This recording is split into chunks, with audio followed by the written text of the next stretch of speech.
Hi வணக்கம், this is மதி. இது நம்ம பாசிட்டிவ் லைஃப் சேனல்.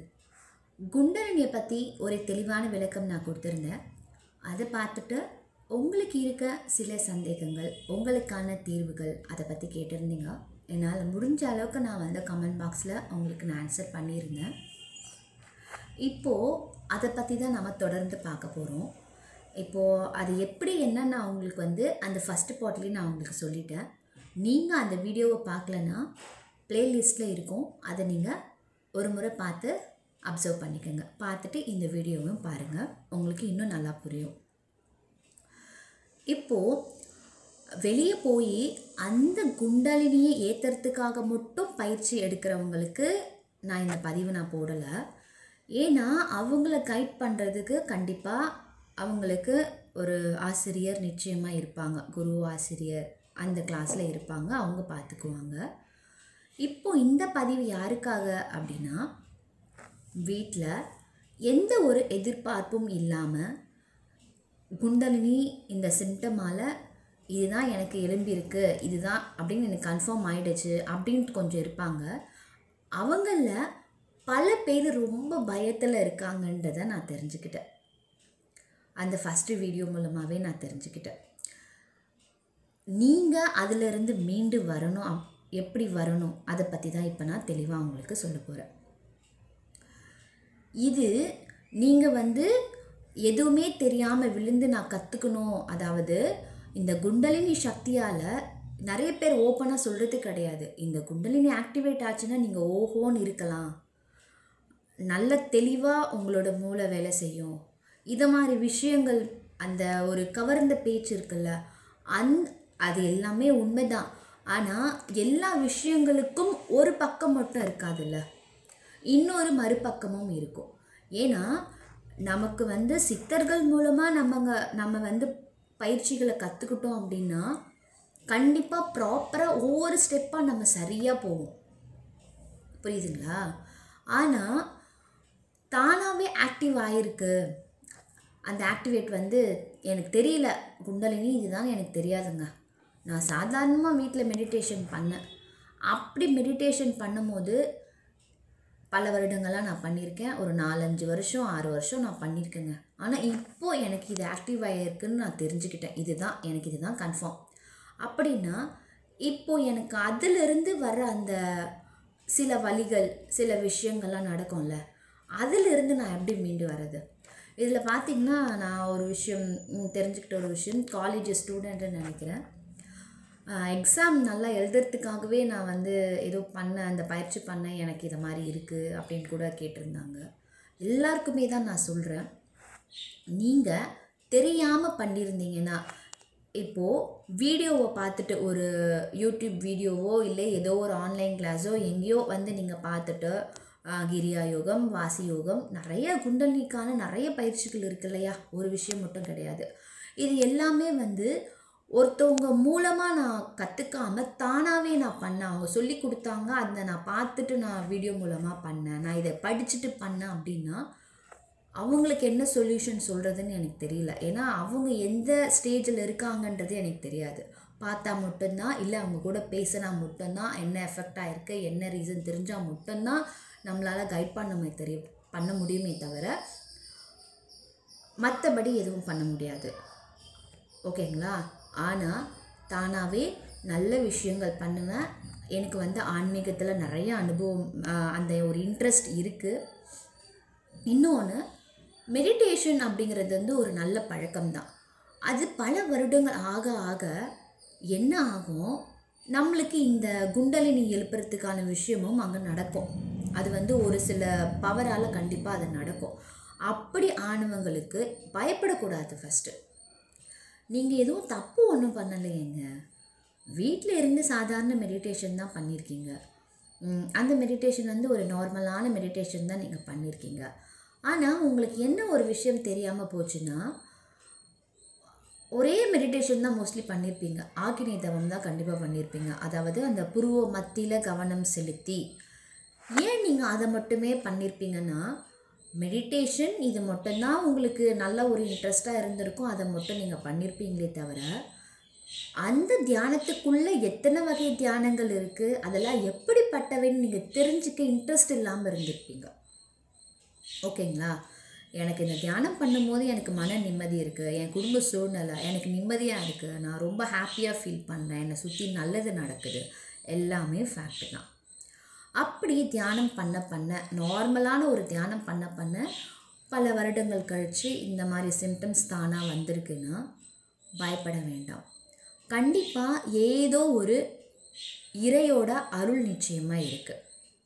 அந்த இறைவனோட அருள் இல்லாமல் உங்களுக்கு இந்த குண்டலினி மேலே எழும்பிற்கான வாய்ப்புகள் இருக்காது. நிச்சயமாக இருக்கும். ஏதோ ஒரு பூர்வ கர்ம பயனோ ஏதோ ஒன்று உங்கள் கூட இருக்குது. நீங்கள் நிறைய சித்தர்கள் கோவிலுக்கு போயிருக்கலாம், இல்லை ஏதோ ஒரு கோவிலுக்கு போயிருக்கலாம், நீங்கள் அங்கேயும் மெடிடேஷனில் இருந்திருக்கலாம். அதோட சக்தி, நீங்கள் வீட்டில் இருந்த அந்த இது, நீங்கள் நல்ல விஷயங்களை மட்டும் நினச்சிருக்கலாம். இன்னொன்று உங்களோட எண்ணங்களை நீங்கள் கண்ட்ரோல் பண்ணியிருக்கலாம். இப்படி தியானத்துக்குள்ளே வந்துட்டோன்னா பல விஷயங்கள், பல மாற்றங்கள் நடக்குது இல்லையா? அப்போ என்ன நடக்கும்னா, அந்த சக்தி மேலே ஒவ்வொரு சக்கராவாக மேலே எழும்புறதுக்கான வாய்ப்புகள் நிச்சயமாக நடந்திருக்கலாம். அப்படி நடக்கும்போது கண்டிப்பாக உங்களுடைய உடல் அந்த ப்ராசஸ்க்கு உட்பட தான் செய்யும். அப்படி நீங்கள் அந்த ப்ராசஸில் இருக்கும்போது இந்த உடல் உபாதைகள் நிச்சயமாக நடக்க தான் செய்யும். ஒரு சிலர் சொல்கிறாங்க, இந்த குருவோட அருள் கண்டிப்பாக இருந்துச்சுன்னா நமக்கு அந்த எஃபெக்ட் ஆகாதுன்னு சொல்லிட்டு. அது உண்மைதான். ஏன் அப்படின்னா, நீங்கள் போய் முறைப்படி ஒரு பயிற்சி பண்ணும் போது ஒரு சிலர் பயிற்சி சும்மா கொடுத்துட்டே இருப்பாங்க. உங்களுக்கு அது தெரியணும், அங்கே போய் ஒரு எஃபெக்ட் ஆகணுன்றதுக்காக அந்த தீட்சை கொடுப்பாங்க இல்லையா? அப்படி ஒரு ஆக்கினி தீட்சையோ துரியம் தீட்சையோ ஏதோ ஒன்று அவங்க கொடுக்கும்போது என்ன ஆகும்னா, டக்குன்னு உங்களுக்கு அந்த ஒரு உலகத்தை நீங்கள் பார்த்த ஃபீல் கண்டிப்பாக கிடைக்கும்.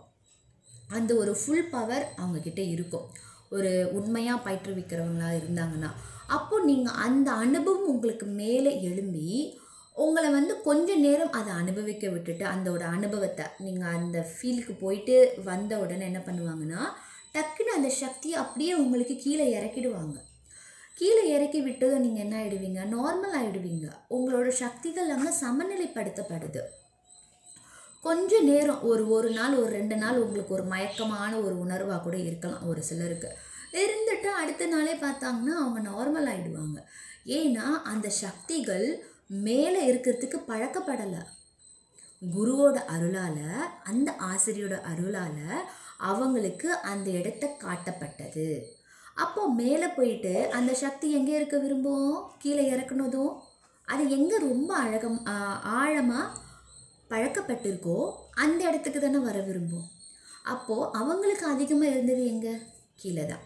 அப்போ கீழே கொண்டு வந்ததும் அது இடத்துக்கு வந்துருச்சுன்னு சொல்லிட்டு அதோட தன்மையில் தான் அது உலர்த்த ஆரம்பிக்கும். திரும்ப இயல்பு வாழ்க்கைக்கு நிச்சயமாக வந்துடும். ஆனால் தானாக இந்த குண்டலினி சக்தி ஒரு நோக்கமே இருக்காது அவங்களுக்கு. எனக்கு இந்த குண்டலினி சக்தி பற்றியுமே ஒன்றுமே தெரியாதுங்க, நான் தியானம் இருப்பேங்க, எனக்கு சித்தர்கள் வழிபாடு எனக்கு பிடிக்கும், அங்கே போனால் நான் மெடிடேஷன் இருப்பேன், ஆனால் எனக்கு திடீர்னு இந்த எஃபெக்ட் ஆயிருக்கு, இப்போ நான் என்ன பண்ணுறது அப்படின்னா, உங்களுக்கு நீங்கள் அந்த சக்தி நீங்கள் பல வருடங்களாக பண்ண பண்ண பண்ண அந்த சக்திக்கு ஒவ்வொரு இடமும் பழக்கமாயிட்டே வந்திருக்கும்.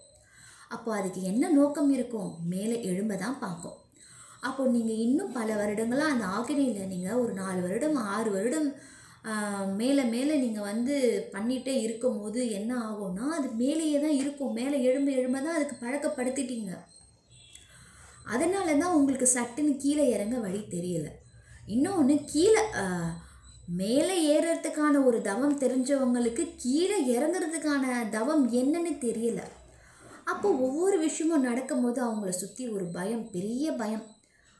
ஓப்பனாக ஒன்று சொல்லணுன்னா, நம்ம இருப்போமா இல்லையான்னு தெரியலன்ற ஒரு ஃபேமிலி பயம் கூட அவங்களுக்கு அட்டாச் ஆகிடும். கண்டிப்பாக பேனிக் ஆகிடுவாங்க. ஒன்றே ஒன்று சொல்கிறேன், நீங்கள் ஒன்றும் தப்பு பண்ணலை. குண்டலினி எழுப்பணும் அப்படின்ற ஒரு நோக்கமும் உங்களுக்கு கிடையாது. நீங்கள் கடவுளை நம்பியிருக்கீங்க, கடவுளை நம்பி நீங்கள் தியானத்தில் இறங்கியிருக்கீங்க. உங்களால் முடிஞ்ச ஒரு 5 நிமிஷம் தியானம் உங்களுக்கு பிடிச்சிருக்கு, அதை அப்படியே கொஞ்சம் கொஞ்சமாக நீங்கள் இன்க்ரீஸ் பண்ணியிருக்கீங்க. அந்த 5 நிமிஷம் தியானம் ஒரு 30 நிமிடம் தியானமாக கூட நீங்கள் பண்ணியிருக்கலாம். அப்போ எழும்பியிருக்கு. ஓகேங்களா? இப்போ எழும்பிடுச்சு. எழுப்பின சக்தியை கொடுத்த கடவுள், உங்களுக்கு அந்த தைரியத்தை கொடுத்த கடவுள். ஏன் தைரியம் சொல்கிறேன்னு தெரியுமா?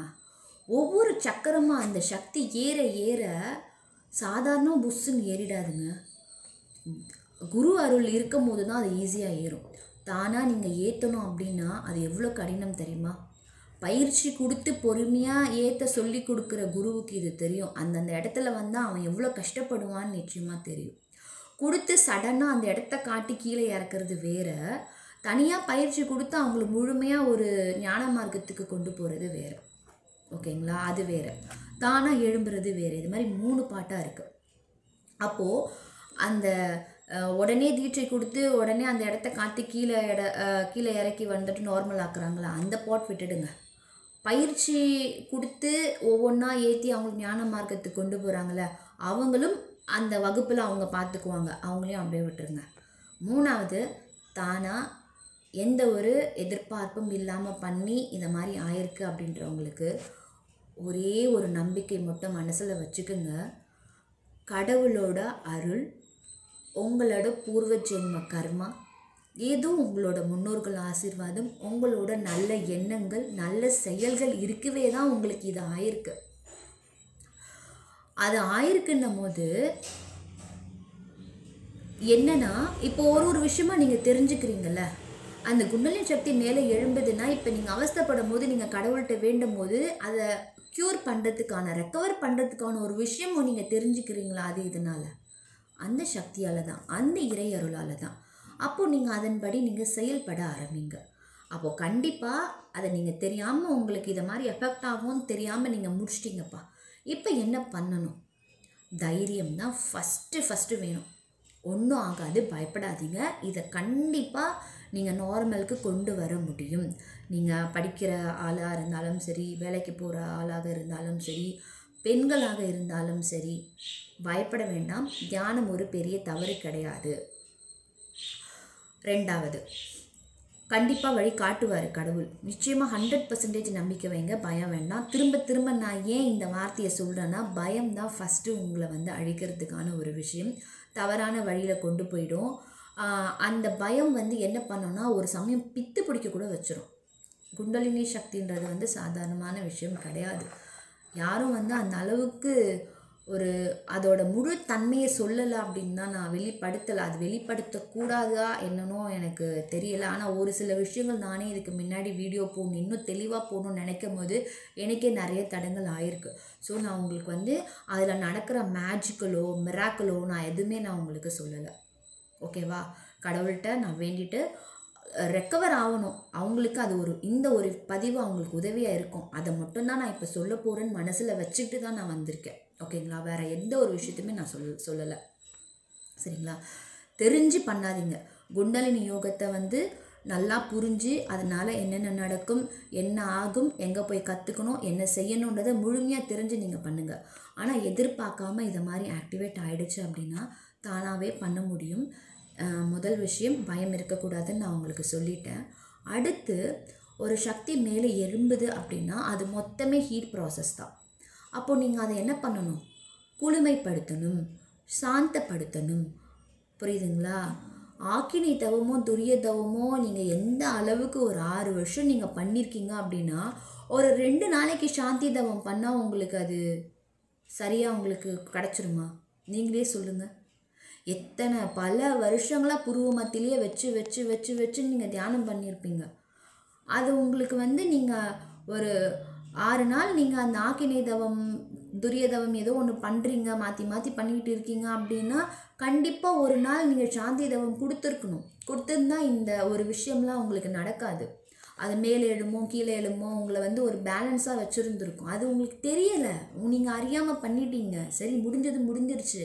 இப்போ அதுலேருந்து மீண்டு வரணும், க்யூர் ஆகணும், திரும்ப நல்ல விஷயங்களை பண்ணணும், மெடிடேஷனை நீங்கள் ஃபாலோ பண்ணணும், கைவிட்டுறக்கூடாது. ஏன்னா இது தவறான விஷயம் கிடையாது. மெடிடேஷன் ஒரு தவறான விஷயமே கிடையாது. ஓகேங்களா? ஸோ நீங்கள் பண்ணது எதுவுமே தவறு இல்லை. அப்படியே நடந்ததை விட்டுடுங்க. பயம் இருக்க வேண்டாம். அடுத்தது நான் என்ன சொன்னேன், 2வதா உங்களை முழுமையாக குளுமைப்படுத்த கற்றுக்குங்க.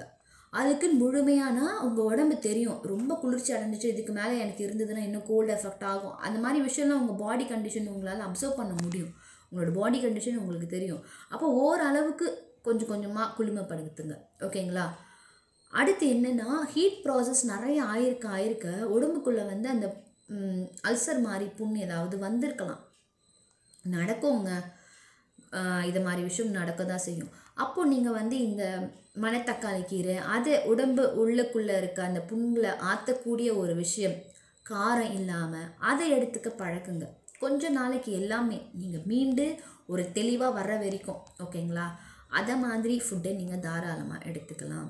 ஃப்ரூட்ஸ் நிறைய எடுத்துக்கோங்க. உங்களுக்கு எப்போ பசிக்குதோ அப்போ சாப்பிடுங்க. அடுத்த விஷயம் என்னென்னா, ரொம்ப ரொம்ப முக்கியமானது, உங்களுக்கு ஒரு மாதிரி தூக்கம் நிறைய வருது அப்படின்னா தயவு செஞ்சு போய் தூங்குங்க. தூங்காமல் உங்களை ரொம்ப ஃபோர்ஸ் பண்ணாதீங்க. வேலை இருக்குன்னா சீக்கிரம் வேலையை முடிச்சுட்டு போய் படுங்க. அது ஐயோ காலையில் தூங்குறோமே, மதியானம் தூங்குறோமே அப்படிலாம் எடுத்துக்க வேண்டாம். உங்களோட உடம்பு நிலை மாறி இருக்குது. அதை திரும்ப நீங்கள் நார்மலாக கொண்டு வரணுன்னா கொஞ்சம் அதோட வழியிலே நீங்கள் விட்டு தான் பிடிக்கணும். சரிங்களா? அப்போது அது வந்து மதியான டைமாக இருந்தாலும் சரி, சாயந்தர டைமாக இருந்தாலும் சரி, உங்களுக்கு தூக்கம் வருதுன்னா போய் முழுமையாக தூங்கிடுங்க. நைட்டு முழிச்சிருந்தீங்கனாலும் பரவாயில்ல, ஏதாவது எடுத்து நீங்கள் படிங்க, நல்ல விஷயங்களை படிங்க. அடுத்து ரொம்ப முக்கியமான விஷயம், எதனால் உங்களுக்கு வந்து இந்த குண்டலினி சிம்டம்ஸ் வந்துச்சு அப்படின்றது உங்களுக்கு தெரியும். மெடிடேஷன் ரொம்ப ஈடுபாடாக பண்ணியிருப்பீங்க. கொஞ்ச நாளைக்கு அதெல்லாம் பண்ணாமல் அப்படியே ஸ்டாப் பண்ணுங்கள். என்னென்ன பயிற்சிகள் பண்ணீங்களோ அதை எல்லாமே நிறுத்திட்டு காலையில் எக்ஸசைஸ் பண்ணுங்கள். காலையில் அப்படி இல்லாட்டி சாயந்தரம், ஓகேங்களா? இந்த 2 டைமும் உங்களால் முடிஞ்ச எக்ஸசைஸ் பண்ணுங்கள். முடிஞ்ச அளவு உங்களுக்கு வந்து இந்த வேதாத்ரி மகரிஷி அவர்கள் கொடுத்த உடற்பயிற்சி ரொம்ப பெனிஃபிட்டு இந்த விஷயத்துக்கெலாம். ஒரு நார்மல் லைஃப்பில் இருந்துக்கிட்டு இதெல்லாம் அழகாக பேலன்ஸ் பண்ணுறதுக்கு அந்த பயிற்சி நிச்சயமாக உதவும். அந்த எக்ஸசைஸ் நீங்கள் வந்து பண்ணலாம், கற்றுக்கிட்டு பண்ணலாம். அப்புறம் ஏற்கனவே நான் சொல்லிட்டேன், உங்களுக்கு ரொம்ப பயம் இருக்குது, கண்டிப்பாக ஒரு கைடு வேணும், நீங்கள் ரொம்ப எஃபெக்ட் ஆகி ரொம்ப ஃபீல் பண்ணுறீங்க அப்படின்னா எல்லா இடத்துலையுமே வேதாத்ரி மகரிஷி மன்றம் இருக்குது, போய் ஜாயின் பண்ணுங்கள். ஜாயின் பண்ணி சாந்தி தீட்சை கொடுக்க சொல்லுங்கள். கேளுங்க, அவங்க சாந்தி தீட்சை நிச்சயமாக கொடுப்பாங்க, ஓகேங்களா? அந்த சாந்தி தீட்சை வாங்க வாங்க வாங்க உங்களுக்கு வந்து அது நார்மல் ஆகிடும்.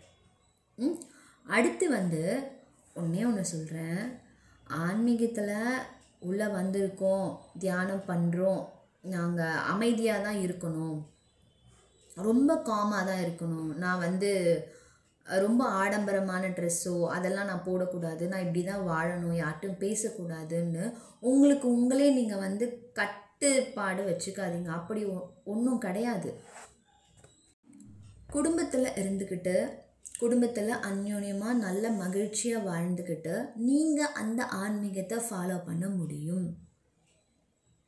எந்த கடவுளுமே நீ உன் குடும்பத்தை விட்டுடு, நீ இதை விட்டுடு, நீ இப்படி தான் வரணும்னு சொல்லிட்டு சொன்னது கிடையாதுங்க. ஃபேமிலின்னு ஒன்று உண்டாயிடுச்சு, நீ அங்கே தான் இருக்கணும். அங்கே வாழ்ந்துட்டு நீ வந்து உன்னோட தன்மையை தாராளமாக நீ வந்து அடையலாம். ஆனால் அதுக்கு ரொம்ப முக்கியமான ஒரு விஷயம் விழிப்புணர்வு. கோபம் வரும்போது உங்களை தன்மைப்படுத்திக்குங்க, அந்த கோபம் வரும்போது கொஞ்சம் தனிமைப்படுத்திக்குங்க, அதுக்கப்புறம் இன்வால்வ் ஆகுங்க. இப்போது நீங்கள் கொஞ்சம் கொஞ்சமாக உங்களோட விஷயங்களை நீங்கள் மாற்றிக்கிட்டு வந்து தான் ஆகணும். ஏன்னா எந்த ஒரு விஷயமே தெரியாமல் நீங்கள் இப்படி தான் இருக்கணும், ஆன்மீகத்துக்கு நான் வந்துட்டேன்ப்பா, நான் இப்படி தான் இருக்கணும், ஒரு ரூல்ஸ் போட்டு நீங்கள் தனியாக ஃபேமிலி கூட ஒட்டாமல் எங்கேயுமே ஒரு விளையாட்டுத்தன்மையோடு இருக்காமல் ஃபுல்லாக அப்படியே ஒரு இந்த கஞ்சி தண்ணியில் முக்கி எடுத்த கதர் துணி மாதிரி ஒரு ஸ்ட்ரிக்டாக ஃபாலோ பண்ணிட்டு வந்திருப்பீங்க.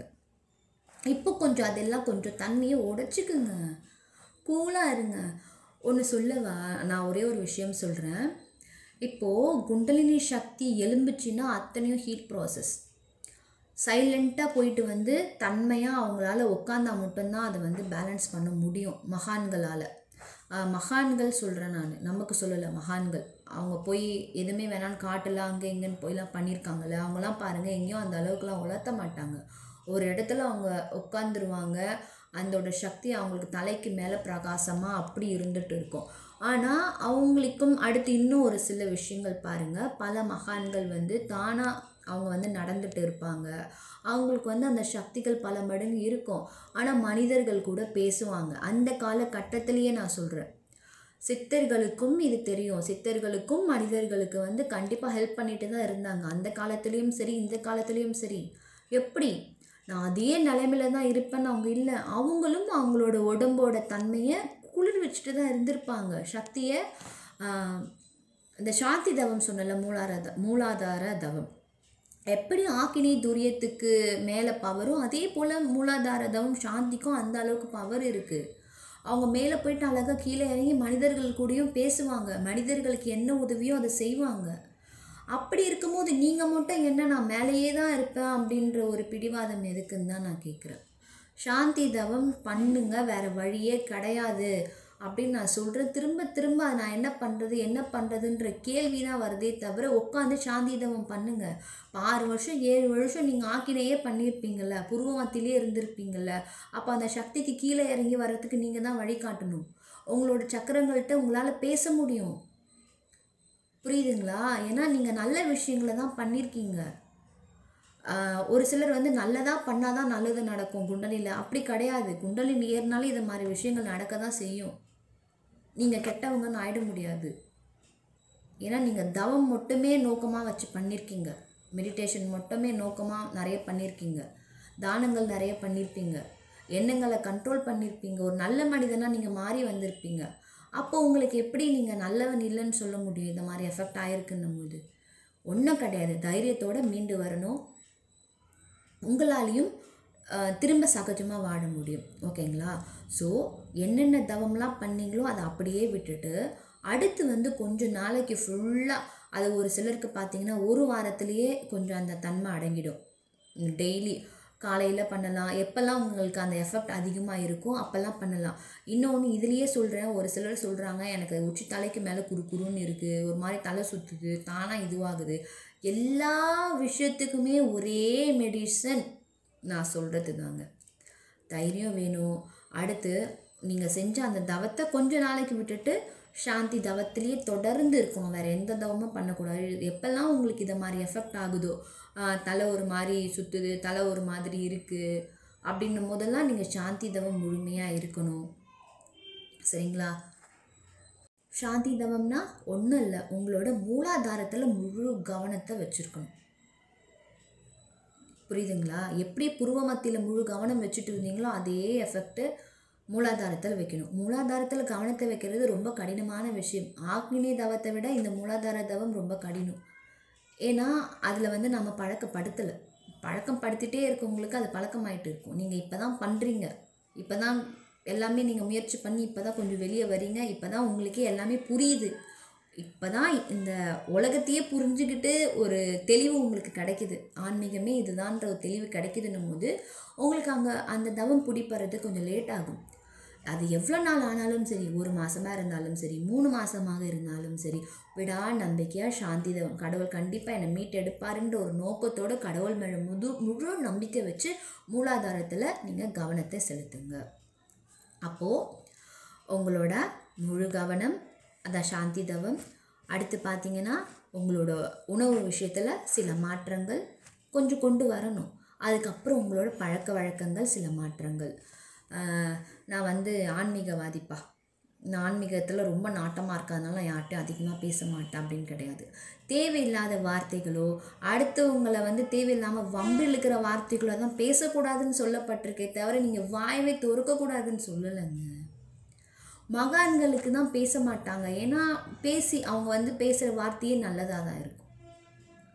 அதே மாதிரி நீங்கள் உங்கள் லைஃப்பில் இந்த கட்டத்தில் வாழ்கிறீங்கன்னும் போது 4 பேர்கிட்ட நல்லதை பேசுங்க. உங்கள் வீட்டில் ஃபேமிலி கூட டைம் ஸ்பெண்ட் பண்ணுங்கள். டிவி பாருங்கள், டிவி பார்க்கக்கூடாதுன்னு சொல்லலை. எனி டைம் டிவி பார்த்தா தான் கண்ட விஷயங்கள் வந்து மைண்டில் ரெஜிஸ்டர் ஆகும் அப்படின்ட்டு பார்க்க வேண்டாம். கொஞ்சம் நீங்கள் இதுலேருந்து நார்மலாக வரணும் அப்படின்னா பாருங்கள், பாட்டு கேளுங்க, வெளியே வந்து இயற்கையை பாருங்கள், புல் மேலே நடங்க. ஓகேவா? ரொம்ப உங்களுக்கு ஃபுட்டே எடுத்துக்க முடியல, ரொம்ப இதுவாக இருக்குதுன்னா வெண்ணெய் அது கொஞ்சம் சாப்பிடலாம். உங்களுக்கே தெரியும் இது பண்ணலாம் அப்படின்ட்டு. அதே போல் ஒரு சிலர் பண்ணியிருக்க இது என்னென்னா, உச்சிக்கு எண்ணெய் வைக்கக்கூடாது. அந்த நிலையை போய் பார்க்குறதுக்கு அடையிறதுக்கு பயிற்சியில் இருக்கவங்களுக்கு உச்சிக்கு எண்ணெய் வைக்கக்கூடாதுன்னு சொல்லியிருப்பாங்க. அது ஓகே. ஆனால் வீட்டில் பண்ணுறவங்க ஏன் அதை ஃபாலோ பண்ணுறீங்கன்னு எனக்கு புரியலை. உச்சிக்கு எண்ணெய் வைங்க. சரிங்களா? வச்சா தான் உங்களுக்கு வந்து பேலன்ஸ் பண்ண முடியும். வீட்டில் பண்ணுறவங்களுக்கு முழுசாக என்ன ஏதுன்னே தெரிஞ்சிருக்க மாட்டீங்க. ஆனால் ஒரு சில விஷயங்களை மட்டுமே நீங்கள் ஏன் ஃபாலோ பண்ணிட்டு வரீங்க? கண்மூடித்தனமாக அதில் சொன்னாங்க இதில் சொன்னாங்கன்னு சொல்லிட்டு பண்ணிட்டு வரீங்கன்னு எனக்கு புரியலை. உச்சிக்கு எண்ணெய் வைக்க வைக்க தான் குளிர்ச்சி கொடுக்கும். குளிர்ச்சி கொடுத்தா மட்டும்தான் அந்த சக்தியானது உங்களோட உடம்பு ஃபுல்லாக வந்து ஸ்ப்ரெட் ஆகும், கீழே இறங்கும். சரிங்களா? அந்த தாய்கிட்ட நீங்கள் பேசுங்க. தாயே, நான் மெடிடேஷன் இருந்தேன், எனக்கு இதை மாதிரி ஆயிருக்கு, எனக்கு இறங்கி என்னோடய நார்மல் வாழ்க்கையை வாழ்கிறதுக்கு எனக்கு கருணை காட்டு, எனக்கு வழி சொல்லுன்னு சொல்லுங்கள். உங்களுக்கு எல்லா சொல்யூஷனும் சொல்லிடும். நான் சொன்ன இந்த விஷயங்கள் எல்லாமே நீங்கள் ஃபாலோ பண்ண என்னென்ன சொன்னேன்? மெடிடேஷன் சொல்லியிருக்கேன், சகஜமான வாழ்க்கை சொல்லியிருக்கேன், நிறைய பேர்கிட்ட சிரித்து பேசுங்கன்னு சொல்லியிருக்கேன். ஏன்னா உங்களுக்கு எப்பெல்லாம் டக்குன்னு உங்களோட கவனம் வந்து உச்சிக்கு போயிடும். ஏன்னா நீங்கள் அப்படி தான் பழக்கப்படுத்திட்டீங்க. அப்போ அது உச்சிக்கு தான் போகும். உச்சிக்கு இல்லாமல் உங்களுக்கு கவனம் உச்சிக்கு ஏறும் போதெல்லாம் அழகாக நீங்கள் மூலாதாரத்துக்கு உங்களோட கவனத்தை கொண்டு வாங்க. உங்களுக்கு ஒரு பயம் வருதுன்னா திரும்ப வெளியே போங்க. வெளியே போய் உங்கள் ஃப்ரெண்ட்ஸ் கூட பேசுங்க. 4 பேருக்கு பேசுங்க. உங்கள் உறவுகள் கூடயோ யார்கிட்டையும் பேச பழகுங்க. சகஜமாக வேறு விஷயத்த பேசுங்க. பேசும்போது உங்களுக்கு அந்த மைண்டு வந்து அங்கே இல்லாமல் வேறு ஒரு விஷயத்துக்கு போயிடும். போகும்போது உங்களுக்கு அந்த பயம் இருக்காது. இப்படி நீங்கள் ஒவ்வொன்றும் நீங்கள் முயற்சி பண்ணி கொண்டு வர கண்டிப்பாக இந்த உடல் உபாதைகள், இந்த சிம்டம்ஸ் எல்லாமே காணாமல் போயிடும். அப்போ காணாமல் போயிடுச்சுங்க, நான் திரும்ப குண்டலினி மேலே கஷ்டப்பட்டு ஏற்றுனதெல்லாம் கீழே இறங்கிடுச்சா, அதோட எனக்கு அந்த கடவுளோட அருள் அப்போ என்ன?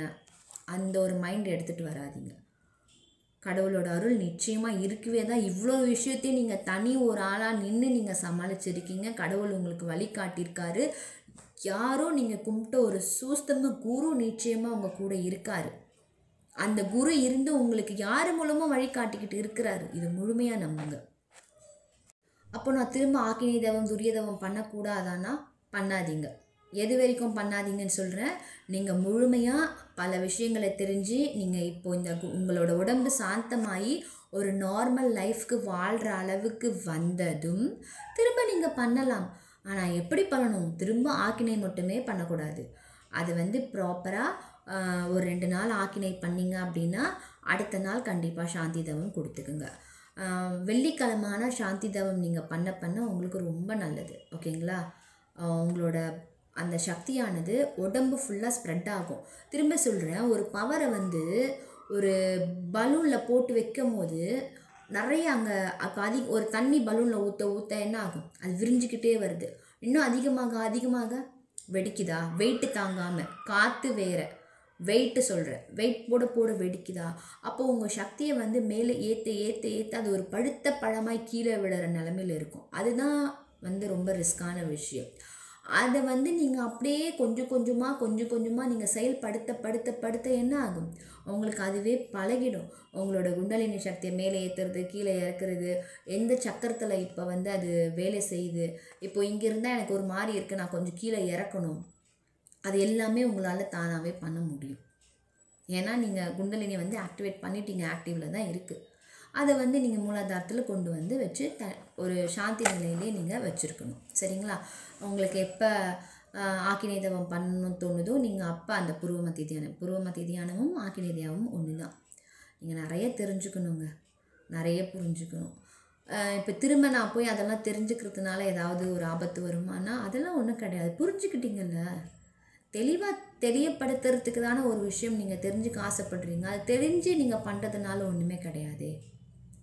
ஓகேங்களா? ஸோ தைரியமாக இருங்க, மீண்டு வர முடியும். பயமாக இருக்குது, இதை மாதிரி இருக்குது, நான் என்ன பண்ணுறது, என்ன செய்கிறதுன்றது தெரியாமல் மாட்டிக்கிட்டவங்க யாரும் ஃபீல் பண்ண வேண்டாம். நான் ஏற்கனவே இதுக்கு முதல் வீடியோவிலே சொல்லியிருப்பேன். ஒன்றுமே தெரிஞ்சுக்காமல் இது கிடைக்கும், குண்டலியில் வந்து எனக்கு அது கிடைக்கும், அந்த பவர் கிடைக்கும், இது கிடைக்கும் அப்படின்ற ஒரு பேராசையில் உள்ளே விழுந்து பண்ணாதீங்க. அது உங்களுக்கு ஒரு ஆன்மீக பாதையில் பயணம் பண்ணணும், அது உங்களுக்கு செயல்படுத்த விரும்பணும் நீங்கள் ஆசைப்பட்டீங்கன்னா முறைப்படி கிளாஸ் போய் நீங்கள் கற்றுக்குங்க.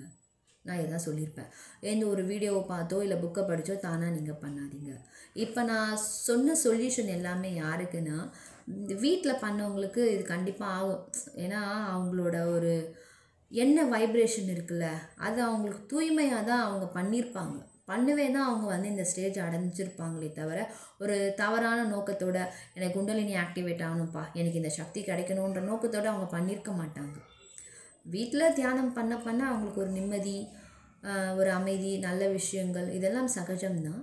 ஆனால் இந்த ஸ்டேஜ் இந்த ஒரு பர்டிகுலர் சுச்சுவேஷனை நீங்கள் கடக்கும் போதும் இதையும் கடந்து வர நீங்கள் தெரிஞ்சுக்கணும். நிச்சயமாக கடந்து வர முடியும். அதுக்காக தான் இந்த பதிவு. திரும்ப சொல்கிறேன், திரும்ப திரும்ப சொன்னதையே சொல்கிறேன்னு நீங்கள் நினைக்காதீங்க. ஏன்னா நீங்கள்லாம் மீண்டு வரணுன்றது தான் என்னோடய ஆசை. தியானம் ஒரு தவறான விஷயம் கிடையாது. ஆன்மீகம் ஒரு நல்ல பயணம். அதை யாரும் வந்து தப்பான ஒரு கண்ணோட்டத்தில் பார்க்கக்கூடாது, புரிஞ்சிக்கணும். ஃபேமிலியோடு இருந்துட்டு அந்த நிலையை அடைய முடியும். அதுதான் இறைவனுக்கும் விருப்பம். நம்மளோட ஜீவ ஆத்மா கூட நம்ம வாழ்ந்துட்டு நம்ம அடுத்தவங்களையும் நல்ல ஒரு விதத்தில் இந்த மாறணும் தான் கடவுளும் விரும்புகிறாரே தவிர உங்களை தனிமைப்படுத்தணும்னு யாருமே விரும்ப மாட்டாங்க. ஓகேங்களா? ஸோ நீங்கள் இதெல்லாமே பண்ணுங்கள். அதையும் மீறி உங்களுக்கு ஒரு பயம் இருக்குங்க, எனக்கு வந்து இந்த சாந்தி தவம், எனக்கு இந்த மூலாதாரத்தில் வந்து கவனம் வைக்க முடியலை அப்படின்னா, இன்னொன்று நான் ஓப்பனாக சொல்கிறேன். மூலாதாரத்தில் கவனம் வைக்கணும் அப்படின்னா உங்களுக்கு தெரியும்ல, மூலாதார சக்கரம் எங்கே இருக்குது அப்படின்னு சொல்லிட்டு, நம்மளோட உட்கார்றதுக்கு முதுகுத்தண்டில் அடிப்பகுதியில். ஓகேங்களா? அந்த இடத்துல நீங்கள் முழு கவனம் வச்சு வச்சு வச்சு நீங்கள் பண்ண தான் அது பிடிபடும். அது பண்ணுங்கள். இல்லைங்க எனக்கு இப்படியும் நான் ஒரு மாதத்துக்கு நான் பண்ணிட்டேன், எனக்கு அப்படி தான் இருக்குது அப்படின்னா, திரும்ப சொல்கிறேன், உங்களோட பக்கத்துலேயே நீங்கள் எங்கே இருக்கீங்களோ அங்கே வந்து கூகுளில் போய் சர்ச் பண்ணுங்கள். வெப்சைட்டில் சர்ச் பண்ணிங்கன்னா வேதாத்ரி மகரிஷி மன்றம் ஸ்கை யோகா இருக்கும். அங்கே போயிட்டு நீங்கள் கண்டிப்பாக சாந்தி தீட்சை வாங்கிக்கோங்க. ஓகேங்களா? மீண்டு வந்து எல்லாமே புரிஞ்சுக்கிட்டு திரும்ப உங்களோட ஆன்மீக பாதையை நீங்கள் பயணிக்கலாம். ஓகே, இந்த வீடியோ உங்களுக்கு ஒரு தெளிவை கொடுத்துருந்தது அப்படின்னா லைக் பண்ணுங்கள், நிறைய பேருக்கு ஷேர் பண்ணுங்கள். ஏன்னா உங்கள் மூலமாக அவர்களும் பயனடையட்டும். மீண்டும் ஒரு சிறந்த காணொளியில் சந்திக்கலாம். நன்றி.